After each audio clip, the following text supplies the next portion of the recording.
Flex ko lang ang mga tanom ko di.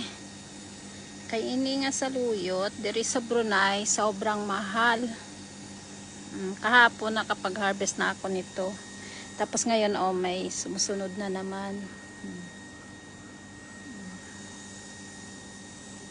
Maliban sa mahirap mo nang hanapin na nga dito, sobra pa kamahal. Siguro ang isang ganito medyo mataba naman. 5 ganito siguro $1 na. So sobrang mahal talaga, kaya sariling na lang, magtanim na lang para makalibre pa, makatipid pa. Marami ako nito. Marami akong tanim na ito din, bagong tanim. Tsaka ito din.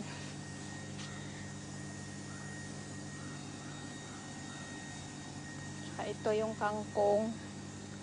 Naka-harvest naman ako na nagluto ako ng nakaraan. Tawag nito? Salmon head. Tinalbusan ko yan. Tapos ito din, masarap din ito ilagay sa munggo. Ewan ko kung ano tawag nyo dito. Basta ang alam ko lang, kinakain ito. Isang beses nagisa ako, nilagay ko sa munggo. Sobrang sarap. Masipag ka. May paraan talaga para hindi ka magutom. Yung okra ko, kawawa. Pero okay lang. May bunga, namumunga naman.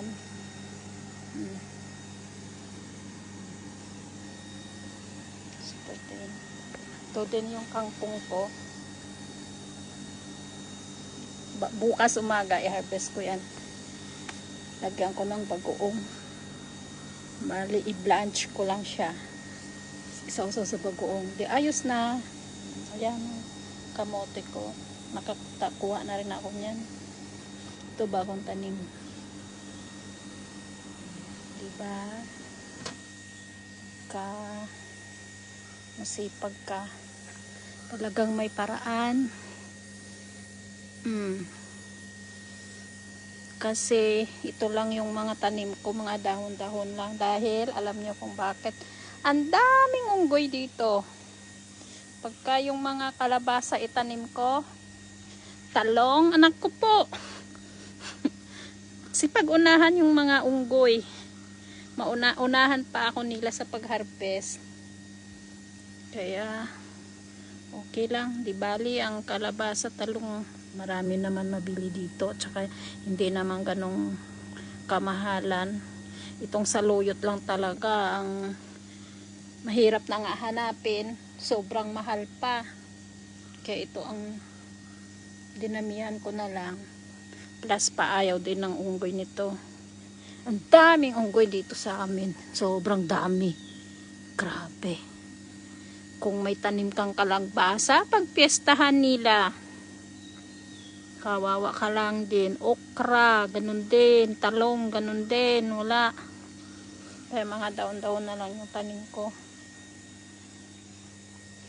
Ay, ito.